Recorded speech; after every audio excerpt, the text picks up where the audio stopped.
3 tahun lalu kami bikin video 5 penyesalan finansial terbesar kami di usia 20-an dan video ini banyak banget yang nonton. Hari ini kami cek lagi, viewsnya sudah hampir 1 juta. Jadi hampir 1 juta kali tonton, banyak tuh ya. Banyak. Hari ini kami mau bikin sequelnya. Seperti apa? Simak di video kali ini.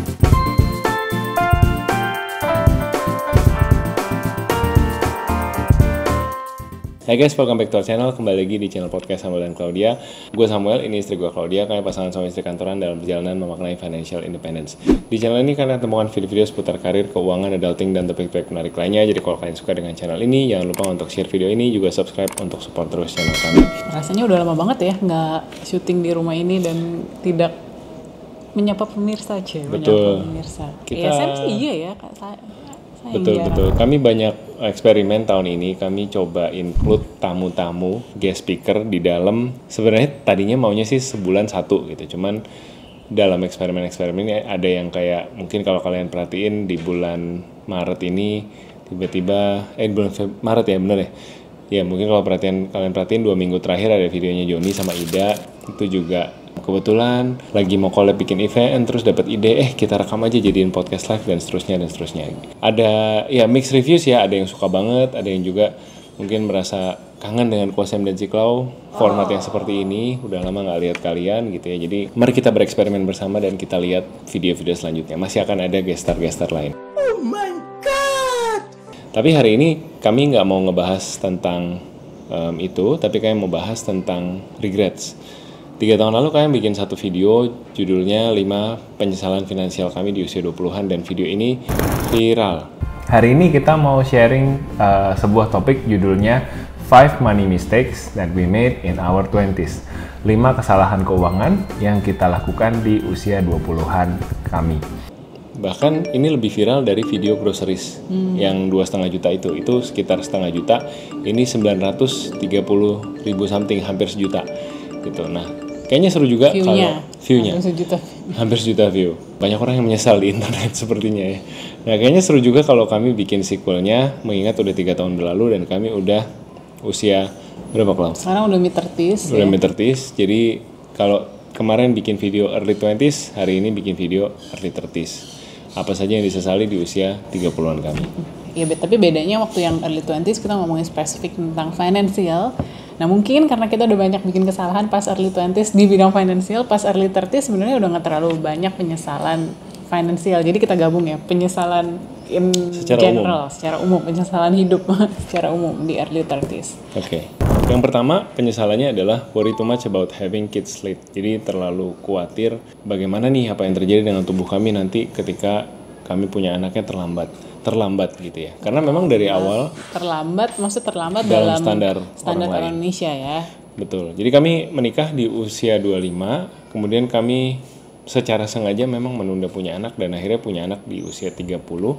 Dalam perjalanan punya anak di usia 30 ini banyak doubts, banyak rasa khawatir, terutama di sisi perempuan ya, karena kandungan katanya, mitosnya kalau misalkan di atas kepala 3 itu lebih rentan, kondisi tubuh sudah tidak prima dan segala macam, bisa berdampak kepada anaknya sendiri. Dan memang mungkin ada yang terjadi gitu ya, memang mungkin teman-teman mengalami, tapi in our case puji Tuhannya kehamilan dan proses lahir dan sampai sekarang lancar-lancar aja gitu. Jadi di kami mitos ini nggak terbukti. Bahkan belakangan malah kenal sama teman-teman atau dengar cerita-cerita gitu di luar negeri yang ya umur 30 punya anak kedua dan seterusnya itu baik-baik aja, nggak apa-apa gitu. Ya bahkan kita banyak dengar cerita teman-teman atau mungkin bukan teman ya, kenalan yang punya anaknya bahkan di usia 40-an sekarang pun fine-fine aja ibu dan anaknya. Jadi nggak selalu punya anak lebih di usia yang lebih telat dalam standar orang Indonesia ya, maksudnya 30 ke atas akan anaknya atau ibunya akan jadi kenapa-napa, itu nggak selalu. Ya karena kan zaman sekarang mungkin kalau ini pikir logikanya ya, mungkin kan kalau zaman dulu tuh memang usia life expectancy kan lebih rendah. Secara general mungkin tingkat kesehatan, tingkat nutrisi mungkin nggak sebagus sekarang. Tapi kan zaman sekarang medis, ilmu medis udah jauh lebih maju, terus secara tingkat harapan hidup, life expectancy orang juga semakin tinggi. Dan ya apalagi kalau yang di sini nonton drakor-drakor ya, kayaknya umur 40-an kok masih keren-keren banget nih aktor-aktrisnya, nggak kelihatan sama sekali. Jadi kayaknya sih ini salah satu hal yang mungkin teman-teman di sini nggak usah khawatir gitu ya, karena dulu kesalahan kami adalah kami terlalu khawatir nih, aduh nanti kalau punya anaknya ntar-ntaran dikasih nggak ya, maksudnya tunda-tunda kan ada juga yang bilang jadinya nggak jadi anak gitu, maksudnya jadi ya nggak bisa punya anak ya. Terus ada yang bilang jadi nanti penyakitan anaknya atau ibunya, atau nanti terlalu capek ngurusnya karena ibunya udah punya umur. Nah kalau di dalam kasus kami sih sebenarnya itu nggak terlalu terasa gitu ya, jadi fine-fine aja selama ini. Yang jelas keputusan menunda anak ini membuat kami lebih siap secara keuangan. Jadi kalau dibilang apakah ini keputusan yang tepat secara keuangan, iya, kami bisa menabung lebih banyak, kami bisa settle down di rumah kami sendiri dulu, kami bisa selesai dengan ambisi-ambisi kami pribadi, karir segala macam udah selesai. Jadi ketika anak hadir kami sudah siap untuk lebih siap lah, bukan siap banget lah ya, lebih siap untuk jadi orang tua. Selain keuangan juga mental ya. Itu juga jauh lebih penting sih, karena kan kadang-kadang ada yang mungkin masih pengen jalan-jalan, yang maksudnya jadi ibu juga biasa sih jalan-jalan, cuman maksudnya belum siap diberikan tanggung jawab untuk ngurus satu makhluk hidup gitu. Karena kalau yang namanya ngurus anak itu kan komitmennya, tanggung jawabnya seumur hidup kita dan anak itu kan. Nah ini kadang-kadang ada yang belum siap kan, masih terlalu muda, masih pengen happy-happy, belum siap dikasih tanggung jawab tambahan. Nah itu, tapi karena karena pressure sosial atau pressure keluarga jadi terpaksa. Nah tapi akhirnya ibunya nggak happy. Nah kalau ibunya nggak happy, udah pasti anaknya nggak akan happy ya. Karena ya kalau ibunya marah-marah atau sedih atau nangis terus, either menyalahkan diri sendiri atau nyalahin anaknya, gara-gara kamu sih mama jadi nggak bisa ini itu kan, ya anaknya juga nggak mungkin bisa happy ya.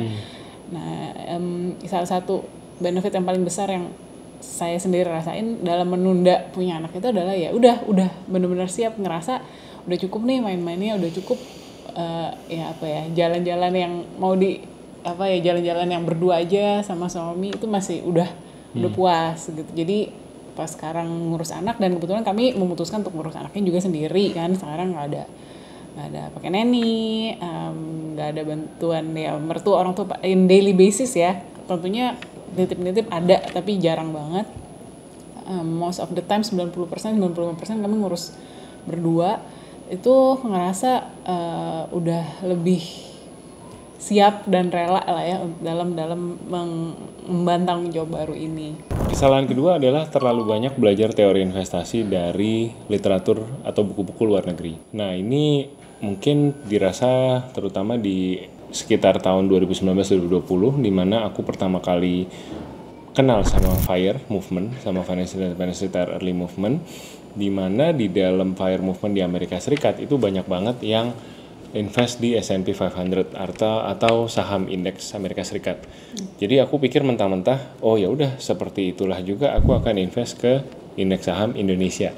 IDX 30 kebetulan produknya. Jadi aku beli produk reksadana yang belinya memang pada saat Covid sempat naik, dan sekarang ya teman-teman seperti kalian tahu sendiri 5 tahun terakhir indeks saham kita jalan di tempat, nggak kemana-mana. Jadi sebenarnya secara spirit aku masih believe in FIRE gitu, masih percaya dengan nabungnya segala macam, frugal livingnya segala macam. Tapi nabungnya di mana? Nah ini harusnya disesuaikan untuk market Indonesia. Seandainya dari dulu mungkin invest di yang pasti-pasti aja seperti reksadana pendapatan tetap, obligasi negara, atau deposito bahkan gitu ya, deposito BPR, kami sekarang banyak shifting ke sana, mungkin akan lebih maksimal returnnya gitu. Jadi index fund di Indonesia dan index fund di Amerika Serikat meskipun namanya sama, tapi secara performa berbeda sekali.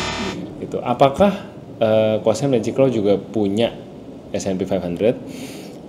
Belum, karena kami belum ketemu platform yang benar-benar kami bisa langsung jadi pemilik saham di luar negeri itu gitu. Kalau platform-platform yang umum teman-teman temukan di pasar Indonesia itu biasanya mereka pakai proxy. Jadi mereka punya agen lagi di Amerika Serikat yang membelikan sahamnya on behalf of nama agen itu.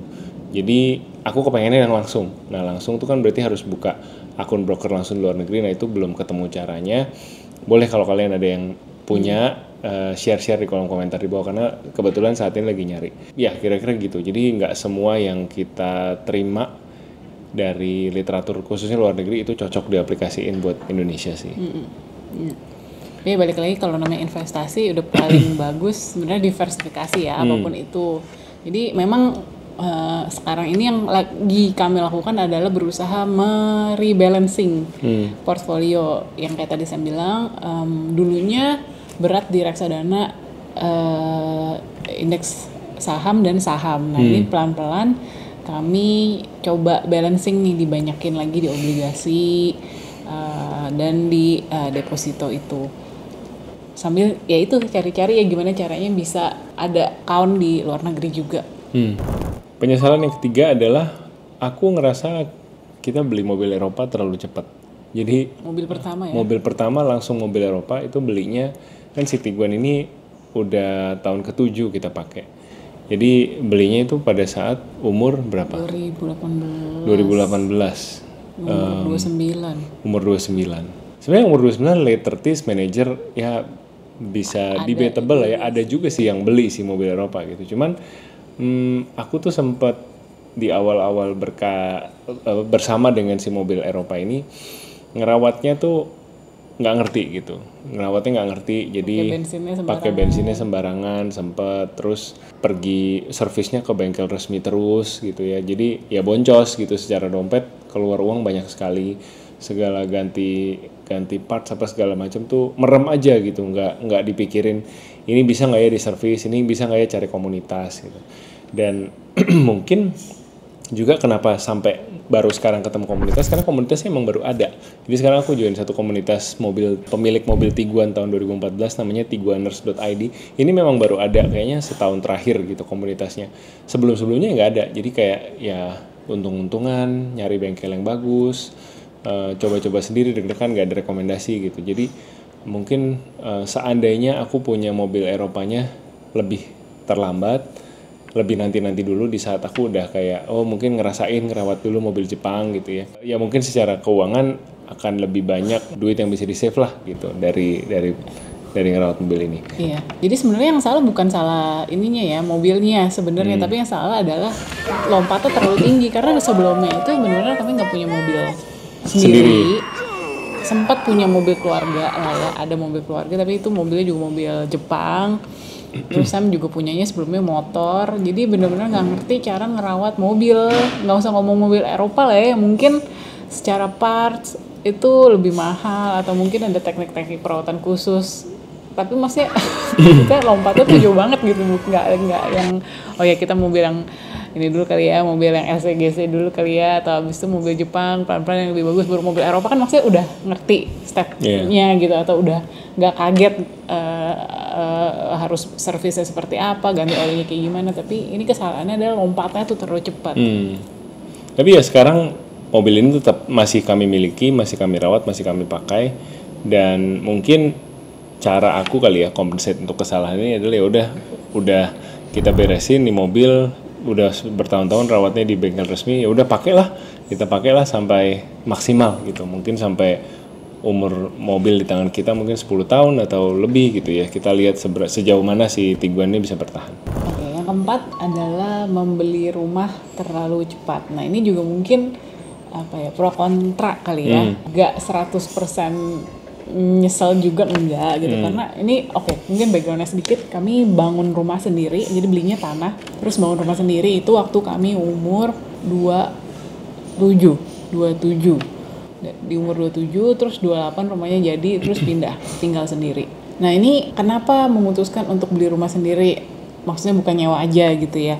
Ya ini kan balik lagi karena conviction dari orang tua sih, ya ini bukan nyalain mereka juga ya, karena kan mereka juga punya value. Iya, maksudnya mereka kan jelasin ke kita, terus kitanya juga buy-in gitu. Jadi emang ini kan keputusan kami sendiri gitu, bukan yang mau menyalahkan orang tua. Jadi kan dulu mikirnya daripada cicil atau sewa atau misalkan ngekos kan jadi ada expend bulanan, ya mendingan uangnya ditabung terus buat beli rumah. Nah udah di rumah kan seumur hidup nggak usah bayar lagi. Gitu, itu convictionnya kan seperti itu dulu. Terus kan nanti rumah pasti harganya naik, tanah harganya naik. Nah ternyata setelah jadi itu punya rumah kami umur 28, Bangun sendiri, sebagian uang sendiri, sebagian pakai KPR. Nah itu akhirnya kami lunas di umur 33 ya 2-3 tahun lalu. Udah lunas, sekarang rumahnya udah lunas Nas.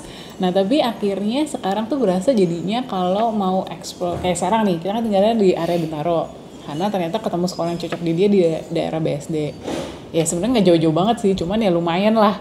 Kan mikirnya enak juga kali ya kalau tinggalnya yang benar-benar depan komplek sekolah gitu. Nah itu, tapi ya kan rumahnya sekarang udah ada nih, nggak sekarang kan teman-teman juga mungkin yang lagi jual rumah berasa banget ya, kayaknya market rumah tuh lagi slow ya, mau jual rumah susah, nggak laku-laku. Nah terus jadi kalau kita mau memutuskan untuk pindah itu susah lah, kan nggak mungkin ya aset segini besar kita tinggalin gitu aja. Maksudnya mungkin ada orang yang melakukan itu ya, tapi kalau kami karena asetnya masih pas-pasan ya kayak nggak mungkin lah.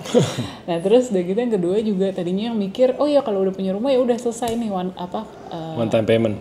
Oh iya, one time payment gede di awal, habis itu udah belakangnya nggak ada lah ini itu. Nah tapi ternyata nggak juga gitu loh, karena ternyata punya rumah itu maintenance-nya jalan terus ya, ada aja pasti yang rusak, pasti sebagus apapun mau bikin sendiri, maksudnya mau pakai kontraktor ya bangun sendiri ataupun mau beli rumah sama developer pasti akan ada aja tiap tahun ini itu.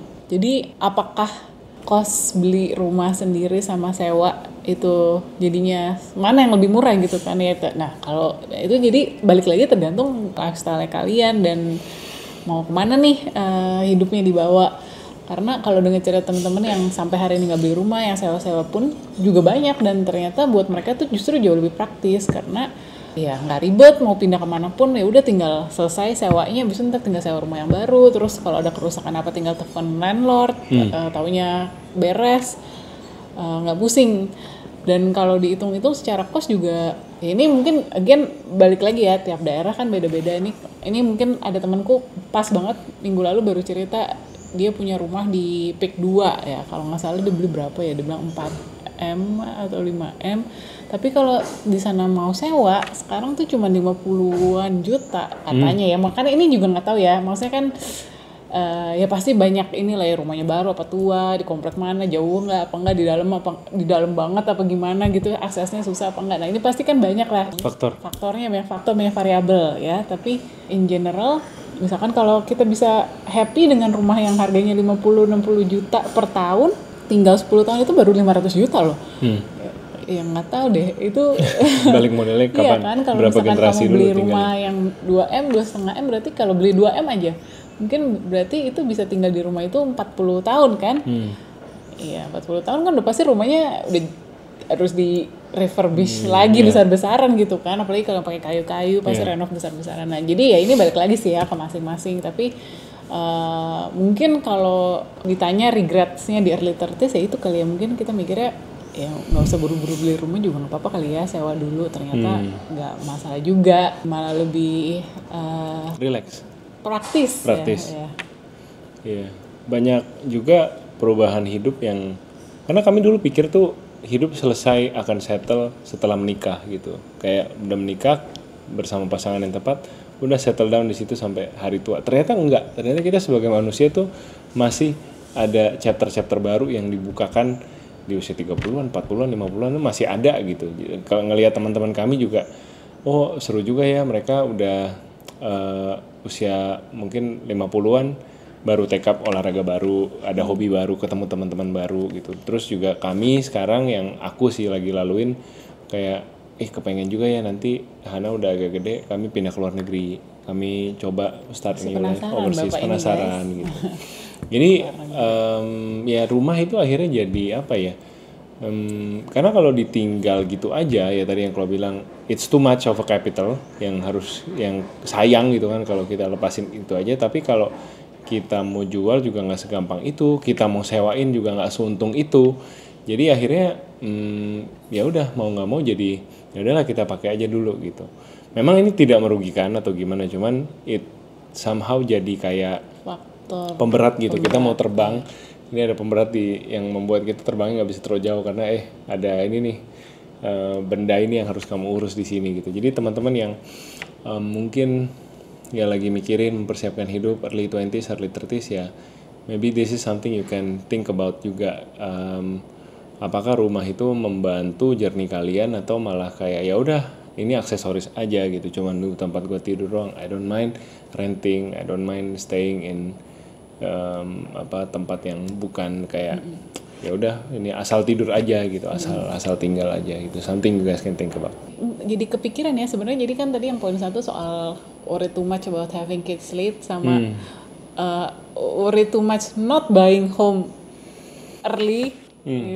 Itu kan sebenarnya lebih ke social pressure ya, lagi-lagi. Jadi mobil juga sih. Ya, mobil juga. Jadi sebenarnya banyak keputusan hidup yang lumayan kita sesalin gitu, atau mungkin jadi sesuatu yang beban gitu ya, jadi pemberat. Sekarang tadi yang seperti saya bilang faktor pemberat itu sebenarnya bukan karena kita sebenarnya benar-benar mau gitu, tapi karena ya standar. Itu social pressure, bisikan kanan kiri, terus kita merasa kita harus fit in di dalam cetakan yang dibentuk masyarakat gitu. Tapi sebenarnya kalau ditanya lagi ke dalam diri sendiri mungkin ya, sebenarnya maunya apa, mungkin maunya bukan itu.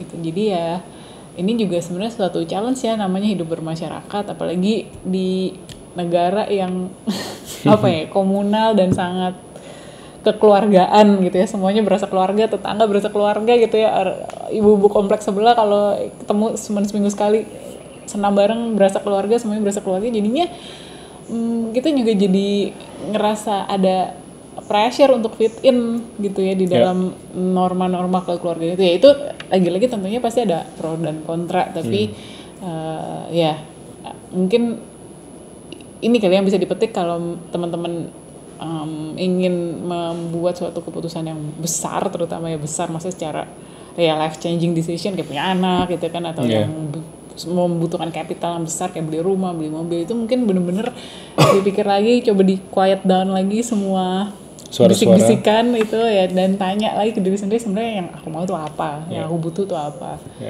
Yang kelima, terlalu fokus ke karir dan mungkin ke keluarga kali ya, kalau yang udah mulai punya keluarga kecil sampai lupa untuk memaintain relationship dengan teman-teman yang kita punya nih di early 20s atau mungkin bahkan earlier in life ya, teman-teman SMP, SMA, teman-teman kuliah. Ini aku rasain banget sih, karena ya itu tadi early 30s itu masih sibuk kejar karir, plus waktu itu punya baby kecil, plus COVID, plus ini sosmed baru lagi take off gitu ya. Iya, mungkin Sam sih, tapi saya enggak sih. Iya, saya enggak terlalu aktif di sosmed anyway. Okay. Tapi iya berasa jadinya waktu buat ketemu temen tuh kurang banget, berasa banget kayak banyak banget teman-teman yang I cherish, yang teman-teman yang saya seneng ngobrol, yang sebenarnya saya suka sama orangnya, tapi ya udah unfortunately lost contact along the years karena sibuk itu ya, atau mungkin prioritas jadi turun banget gitu di dalam masa-masa kita ngejar karir dan membentuk keluarga baru. Ya sekarang sih baru mulai lagi ya, karena kan balik lagi Hananya udah mulai gede, udah mau masuk SD bentar lagi, jadi udah bisa lebih mandiri, makan, tidurnya. Kita kadang-kadang juga udah lebih enak untuk nitipin ke mertua, karena udah tahu nih Hana nggak mungkin, udah nggak semerepotkan dia waktu masih toddler. Jadi mulai lagi dibangun, cari lagi teman-teman lamanya ini, ajakin ketemuan lagi, ajakin makan bareng lagi, catch up lagi on life. Ya, tapi I think it's really important ya in whatever seasons that you have untuk maintain hubungan baik dengan teman-teman yang kalian cherish gitu, yang kalian sayang, yang kalian ngerasa dia punya impact yang positif ya dalam hidup kamu, dengan cara ya mungkin sesimpel ya, mungkin kalau sibuk ya mungkin sesimpel nanyain kabar, mungkin short phone call, pas ulang tahun ngucapin ucapan yang kayak gitu-gitu yang kadang-kadang simple aja kita suka, aduh susah banget ya, tapi I think it's good if we try our best to make time for it. Banyak juga sih aku teman-teman yang pas kuliah dekat gitu, tapi along the years lost contact, nggak bukan karena nggak suka sama orangnya, cuman ya lost contact aja gitu karena sibuk. Merasa kayak ya KPI di kantor lebih penting, terus ada prioritas lain, ada yang dikejar sampai yang tadinya dekat gitu bisa ketawa bareng, terus ya udah karena hilang kontak jadi harus mulai lagi. Dan mungkin yang menarik ya, berteman di usia 30-an itu kayak kita udah tahu kita siapa gitu. Jadi nggak yang sibuk untuk menyenangkan orang lain atau caper ya. Aku merasa terutama ya dulu di usia 20-an awal banget tuh ada pressure untuk cari pacar kan.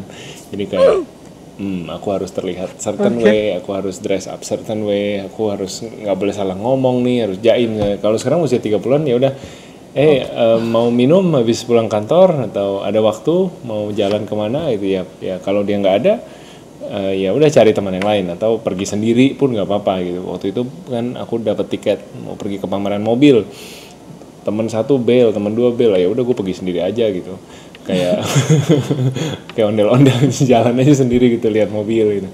Ya udah nggak apa-apa gitu, tapi ya jadinya kita udah lebih secure dengan diri kita sendiri, terus kayak bisa lebih santai kali ya dalam berteman gitu, dan lebih ini juga ya, lebih genuine menjadi diri sendiri kita, dan menyadari bahwa teman nggak perlu banyak juga, tapi yang penting punya hubungan yang baik lah dengan mereka gitu. Dan yang aku rasakan teman itu nggak ada teman yang all in one. Biasanya nanti ada teman, ini teman geng mobil, ini teman geng teman minum, ini teman olahraga, ini teman apa gitu. Jadi nanti ada pulau-pulaunya sendiri gitu. Tiap kali kita butuhnya apa, kita bisa ke pulau yang mana gitu. Aku sih ngerasainnya gitu ya. Kalau kamu gimana? Iya sama sih, ada teman-teman yang bisa buat ngomongin drakor, teman-teman yang bisa terus kita ngomongin soal bisnis atau pajak gitu ya, atau ya kerjaan. Ada teman-teman yang kita bisa buat curhat, ya itu beda-beda sih ya. Jadi itu pintar-pintarnya kita mengkompartmentalize gitu. Ini kotak-kotakin lah. Dan yang aku rasakan ya, berteman itu kalau emang orangnya meant to be, itu akan jadi ya udah kayak kita bisa lama nggak kontak, terus tiba-tiba hubungin lagi, ya udah dia balas aja gitu, dia balas aja nyambung tanpa aja terus nyambung aja. Jadi nggak ada yang kayak baper, lu lama nggak ngajak gua makan, nggak ada tuh dalam hidup kami kebetulan gitu. Kalau saya gitu ya. Iya emang yang kalau teman yang benar-benar teman sih kayak gitu ya. Ya udah just pick up gitu, yang where you left, kayak buka buku gitu. Kemarin selesai baca halaman 15, hari ini buka halaman 16 lanjut. Iya langsung update, udah sampai halaman 30 nih, gue ngapain aja di 15 halaman ini gitu. Terus langsung bisa ketawa-tawa aja. Bener banget. Karena aku pribadi ngerasa tuh teman sepenting itu, karena apalagi yang teman-teman yang seumuran nih, yang melalui musim hidup yang sama, yang mungkin kita dengerin lagunya pas zaman masih culunnya sama gitu. Jadi kayak ngomongnya tuh lebih nyambung ya. Dan kayaknya ya anak kan nanti suatu hari dia bisa gede, dia pasti punya kehidupannya sendiri, punya teman-temannya sendiri. Nah, kita juga jangan sampai hilang nih teman-teman yang kita our tribe gitu, teman-teman yang sepemahaman, sepemikiran, yang bisa ketawa bareng ini jangan sampai hilang gitu. Karena nanti sampai kita umur berapapun ya inilah yang nanti akan nemenin hidup kita ya. Jadi jangan dicari pas lagi enaknya doang gitu, atau lagi pas nggak enaknya doang, tapi ya once in a while keep in touch gitu ya. Iya, kayak gini-gini yang lebih jago sih Clown nih. Kadang gue juga diingetin, ini kan temen lu, ucapin gitu. Nah, iya, itulah pentingnya mendengarkan istri ya bapak-bapak. Oke, itu tadi sharingan sedikit dari kami, 5 hal yang kami sesali di usia 30-an. Bagaimana dengan kalian? Penyesalan-penyesalan apa yang kalian miliki? Atau mungkin relate dengan salah satu atau beberapa dari yang sudah kami share? Boleh banget share cerita kalian juga di kolom komentar. Thank you so much for watching. Semoga video ini bermanfaat. Take care and see you guys next week. Bye-bye.